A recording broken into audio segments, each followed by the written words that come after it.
Make yourself comfortable. We have some things to discuss. Well, I can't imagine what they would be, but actually I have some things I want to ask you. Like, to begin with, why are you trespassing here? You must be a mind reader. I was going to ask you the same question. I'm not trespassing. I'm entitled to be here. You're not. Trespassing, entitled. That's fancy words, huh? Okay, I'll use simple words. As Gino's widow, I have a right to be here. You, on the other hand, do not. So, kindly leave. We're staying, aren't we? Mm-hmm. Look, I don't want this to be unpleasant. I'm just insisting. In fact, I'm demanding that you leave. I wouldn't make any demands if I was you. I'm going to call the police. Unfortunately, this phone's been disconnected, and if you got one of those cell phones, you'll never finish dialing. So tell us, what's a nice girl like you doing in a place like this anyway?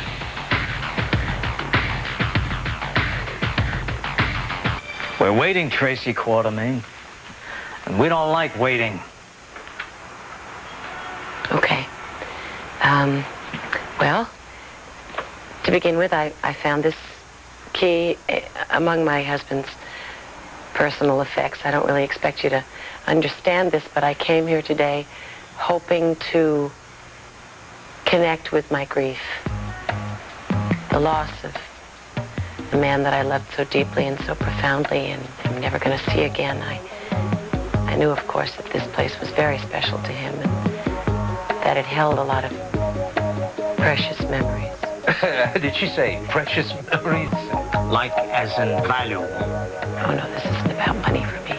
Everything's about money. Not for me.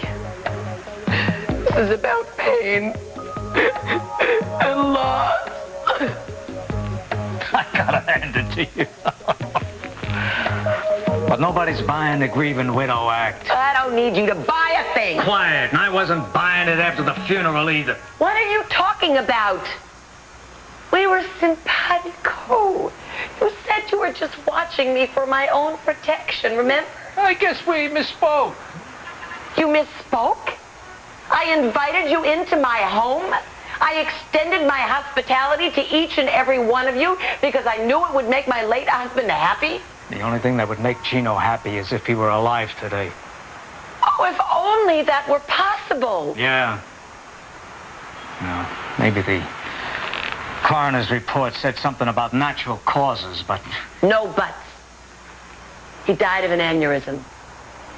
That means that a weakened blood vessel broke, causing cerebral hemorrhaging. That means massive... Yeah, thank you, Dr. Quartermain. The thing is, we all know better, don't we? At least you do.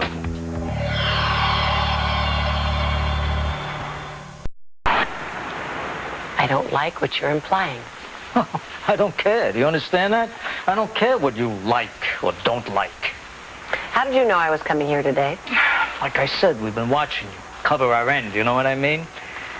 And, look, I'm going to ask you once again. All the chit-chat's over. Now, what are you doing here? I told my personal assistant that I was coming here to help with the grieving process. I told her I would be back within an hour. If I'm not... Let me guess. You'll notify the authorities. Exactly. How long do you figure that it'll take the authorities to get here? Oh, they can be kind of slow. You're making a big mistake trying to threaten me. You've obviously done your homework. You must know that the Quartermain family yields a great deal of influence. But none of it's coming your way these days. Am I right? The black sheep?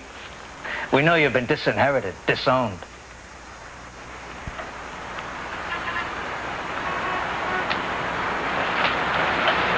So now what? I don't want you nosing around anything that has to do with Gino Solito. Do you understand that? Yes. Now, do you really understand it? Because if our paths cross again, you're going to wish Gino had taken you with him. And then you might be seeing him real soon anyway. Who knows? More threats. Well, this is New York. Things happen to everybody.